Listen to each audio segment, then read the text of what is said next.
iHeart, get ready. Fantasy football is here. Welcome to the Scout Fantasy Show. ScoutFantasy.com is home to the Fantasy Football World Championships and the best players in the world. Real money winners giving their secrets to help you win. Now exclusively on iHeart. This is the Scout Fantasy Show with your host, the one, the only, Dr. Roto. Dr. Roto, get out the insurance cards, get out the copay. The office is open, my friends.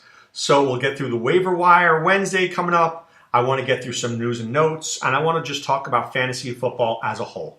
Okay? First of all, fantasy football as a whole. The best team does not always win a fantasy football championship. I'm not trying to be negative. I am not trying to be negative in the least. I'm trying to be realistic. The best team doesn't always win. Why am I telling you this? I am telling you this for a specific reason. Because there's a time you're going to be upset. In the next couple of weeks, you're going to be upset. You may be upset that you don't win this championship. And you're going to be looking to blame. Oh, man, I should have done this. I should have done that. This guy gave me crappy advice. I called this guy. Whatever it is, you're going to be upset.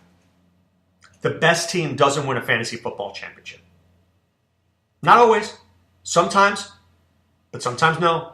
I was 12-0 in the SiriusXM Dynasty League, and I lost in the first round of the playoffs. I made some mistakes. I didn't start Trey Burton when I should have. I didn't start Jordan Howard when I should have. But at the same time, Brandon Cooks gave me 4.8 points. Hello? That wasn't good enough either. Jared Goff didn't complete a pass in the fourth quarter. Didn't help me either. So I did some things that were wrong, absolutely, but also my players have to play. If I'm playing against Le'Veon Bell this week, which I am in one semifinal, he goes off for 200 yards, what am I going to do about it? I got beat by the better player. So you have to put this in perspective. We love fantasy football. We love it, but we can't control it. We can't control it. I wish we could. You know, I analyze fantasy football for a living, fantasy sports for a living. And I try to break down to the best of my ability how games are going to go. Do I know for sure how a player is going to play? No. Does anybody? Does anybody? It's like going to a racetrack. A horse looks good, but if he has a bad race, is that the trainer's fault? Is it the jockey's fault? Sometimes it's just the horse. Do I know that Trey Burton is going to go off for 2 touchdowns like that? If I did, wouldn't I tell everybody? Wouldn't I be the first one to have played him? I mean, seriously. I did the right thing for 3.5 quarters last week playing Jimmy Garoppolo over Russell Wilson in another league. Russell Wilson had done nothing all game long and Jacksonville stopped playing and then he throws for 3 bombs. Really? Like I knew that was going to happen? I looked like a genius until the end of the game. Come on. There's only so much you can do. So put yourself in the best position, make the best choices you can, and we live with them. If it's our year to win, we will be blessed from above and we will win. And if it's not our year, we will come back next year and kick some butt. You get it? That's what we're going to do. All right, so let's take a look at some news here. First of all, Joe Mixon is in the league's concussion protocol still. I don't know. I don't feel good about him playing this week. And even if he does, he plays the Minnesota Vikings. Good luck with that. This is not a week to play Joe Mixon. Maybe it is next week. I think it is next week, but it's not this week. I think he gets the Lions in week 16. This week against Minnesota, I'm not liking it at all. Not playing Joe Mixon. Amir Abdullah expected to return, but really, you feel good about him? I know I don't feel good about him at all. See ya. Zach Ertz cleared concussion protocol and will be practicing this week. We will be playing Zach Ertz. 100% playing Zach Ertz this week. Nick Foles is not as bad as you think. Leonard Fournette, not practicing Wednesday, not worried yet. Not worried yet. I might be more worried moving forward, but not yet. Telvin Smith, for those of you in an IDP league, he's back. He cleared concussion protocol. He will be playing. He's really good. He's really good. Okay. Other news, Jordan Reed goes on injured reserve. Byron Marshall goes on injured reserve. Patriots signed Kenny Britt to a 2-year deal. Just watch him do something in the playoffs. That's how the Patriots roll. They'll find it. They'll make something out of nothing with Kenny Britt. Unreal. They'll make something out of nothing. And finally, Aaron Rodgers medically cleared to return. Aaron Rodgers medically cleared to return. Unreal. Would I play Aaron Rodgers? Absolutely and unequivocally, maybe. I don't know how to answer that. I think I would play Aaron Rodgers, but it all depends on who he's playing, right? All depends on who he's playing. So, do I like him more than Drew Brees? No. Do I like him more than Kirk Cousins? Yes. Do I like him more than Flacco or Derek Carr? Sure. Do I like him more than Cam Newton? No. Do I like him more than Case Keenum? No. Right? So, now, if Aaron Rodgers is a healthy Aaron Rodgers, I like him better than everybody in football. He's my ultimate starter, but not when he's not 100%. And I think he might be at like 82.4% healthy. Right? I don't think he's 100% healthy. I'm not saying that to be negative. I'm saying that because I think that's the case. I don't think he's 100% healthy. So I use him, but I don't feel great about it. I don't really feel great about it at all. Okay, it's the waiver wire. It's Waiver Wire Wednesday. So I'm going to give you some players who I think may have some semblance of ability here. Now look, it's week 15. Most guys who are good are not going to be available on your waiver wire. Just not going to happen. So I'm going to give you a few names at each position. And if you're desperate, you'll use these names and hopefully one of them will work out. First one, Blake Bortles. Now, I can't believe I'm saying the word Blake Bortles and pick up in the same sentence in week 15. Blake Bortles. Blah, blah, blah. Awful. But Dede Westbrook's look good. Marquise look good. Keelan Cole looks good. And he's got easy peasy matchups against Houston and San Francisco the next 2 weeks. This could be a Blake Bortles might win somebody a fantasy championship this year. Can you imagine? Now, at the beginning of the season, when you have seen Texans defense, you're like, oh, that's a bad matchup. Texans defense isn't so bad right now. So I kind of like Blake Bortles this week. I think he's interesting. Jimmy Garoppolo, you should have had already. I'm not even going to mention him. You should have had Jimmy Garoppolo on your team already. Nick Foles. First of all, let me say this, and I said this yesterday. I am not an Eagles fan, but I am a Carson Wentz fan. And I feel terribly about what happened to him. He is such a good young star. And I honestly think he should win the MVP this year. This year he deserves the MVP even if he misses the last couple of games. I don't care. I'm voting for Carson Wentz. He's got my vote. Nick Foles is the backup. Nick Foles does not suck. I know you think he sucks, but he doesn't. He had a very good year in 2013 when Chip Kelly was the coach. And by the way, he won me a lot of money that year where I had Nick Foles and LaShawn McCoy take me to 6th place overall in a high-stakes league. Made a lot of money that year. Thank you, Nick Foles. Nick Foles doesn't suck. He's not great, but he's not going to kill you. He knows how to direct an offense. He knows how to play in the NFL. This moment is not too big for him. I know he's bounced around recently, but I like Nick Foles as a backup. The Eagles can win with him. They're just not going to win a Super Bowl with him. Okay? They can win, make the playoffs, maybe even win a game, not win the Super Bowl. Deshaun Kaiser. He's a guy I might pick up, but they play Baltimore and they play Chicago.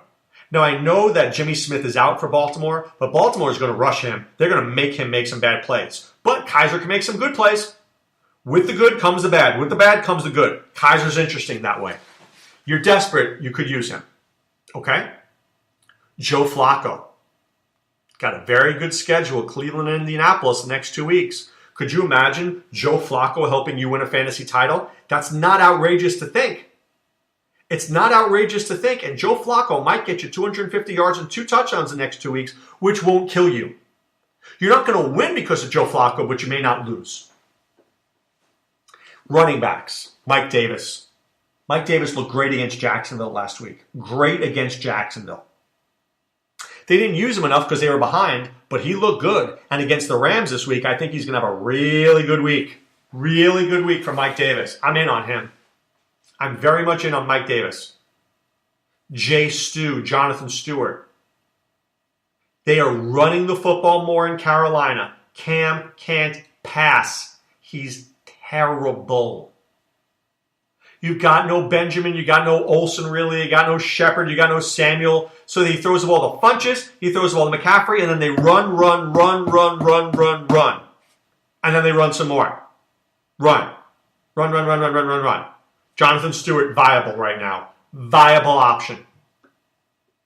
How about Peyton Barber? Only Dirk Cutter can screw this up. Peyton Barber, not a bad player. And let me tell you something about Peyton Barber. You know, and just recently, he had a 2-touchdown game. Do you know who that was against? The Atlanta Falcons. I'm not saying he does that again. I'm just saying I like Peyton Barber just a little bit this week. Tariq Cohen. Can I read you these numbers by the Lions? 189-2, 77-1, 46-1, 144-1, 169-2, 107-1, 106-2, 101. Those are all what people did against the Lions' run defense. I think Jordan Howard and Tariq Cohen have a game. They have a game. I might be in on him. Take a look. At wide receiver, Dede Westbrook. 27 targets in the last 3 weeks. Fournette is not 100%. Allen Hurns is still injured. I know Marquise Lee is there. Keelan Cole is the third down receiver. I like Dede Westbrook. I like him a lot. Mike Wallace. I told you Joe Flacco's got a good matchups. Mike Wallace is his top receiver. Take a look at him. He's interesting. Keelan Cole's interesting to me. You play in a league where you get points for long distance touchdowns. He could catch a big one. Now I'm going to give you 2 more names that I think are, one is way off the radar and one is on the radar. On the radar is Deontay Thompson. Zay Jones is not playing with first team offense and Kelvin Benjamin's not 100%. You know Jordan Matthews went on IR recently. So Deontay Thompson's the top game in town. I don't know if he's great, but I think he's good enough. And I think that he's going to be out there. So I think Deontay Thompson, pen click, is somebody that you need to look to. I mean, he doesn't suck. He's not great, but he doesn't suck. And now here's another guy that nobody in their bright mind is going to play. Nobody. Trent Taylor. Now, I've talked about this before. I'm going to talk about this again. It is a little known thing called recency bias. What is recency bias? Recency bias is this guy screwed me last week. I don't want to play him this week. Trent Taylor screwed you last week. 2 receptions. What was it? 11 yards? Ugh. That was last week. This week you might need him. This week he might be good. This week he might play well. So you know what? I might start him this week. Just because he was bad last week doesn't mean he's bad this week. PPR formats, I like him. At tight end, O.J. Howard. Guy's a beast. As screwed up as the Buccaneers are, the one thing they did right was draft O.J. Howard. Now, I don't know if he's going to be a star the next couple of weeks, but I do like him. I think he'll be okay. Eric Ebron. I mean, do you know that he led them in targets last week? Now, I don't know if that'll ever happen again, and I wouldn't count on it happening again, but if he's available, you got to put him on your team right now. You got to put him on your team. I mean, he did a good enough job, right? How about VD? Jordan Reed, as I said earlier in this podcast, out on IR. Take a look. He's interesting to me. Let's see. Steven Anderson, recency bias. This guy killed me last week. Oh my God. But maybe TJ Yates finds Steven Anderson. Ricky Seals-Jones sucked last week. Doesn't mean he's not a good player. Remember recency bias. Don't let that get the best of you. Just because a guy hurt you last week doesn't mean he hurts you this week. Okay? Very important rule in fantasy football. So when you're going to the waiver wire and you're looking for players, look at what we project them to do moving forward. Don't get caught up in this guy sucked last week. He hurt me. He hurt my friend. I'm never playing him again. Don't take it personally. Trent Taylor doesn't know you. If he did, I'm sure he would feel badly that he played crappily. And is crappily even word? I don't know, but I made it up. I'm sure he'd feel badly about not performing up to your expectations for him. I'm sure of it. But you know what? We can't control these things. We can't control that Jimmy Garoppolo went to Marquise Goodwin 12 times and only Trent Taylor 3. All I can tell you is Trent Taylor will get his at some point. All right. It's time now to put away the insurance cards, put away the copay. The office is closed, my friends. I want you to go to scoutdfs.com right now. Right now. Sign up for what we're doing there. Optimizer. Scout scores. Articles. Podcasts. Win. It's simple. And then I want you to go to scoutfantasy.com. Let Adam Ronis, let Sean Childs, let myself. We will all be there. We're in the forums answering your questions. Now listen to me, guys. I'm telling you this straight up. Don't ask me start-sit questions today. I'm not locked in yet. I admit it. I am not locked in on Wednesday. Start asking me start-sit questions beginning Thursday and Friday when I get locked in on the week. I'm still worrying about waiver wires today. Then I start focusing on the rest of the week. Okay? The later in the week, the better my chance of helping you. All right. Wishing you a great day. Be well. Take care. Thanks for listening to the Scout Fantasy Show. There's never been a better time to join the Scout Army. Visit scoutfantasy.com. Use the promo ROTO for 2 months free. And don't forget, fantasy players, please thumbs up the podcast on the iHeart app. See you next time. Go Scouts!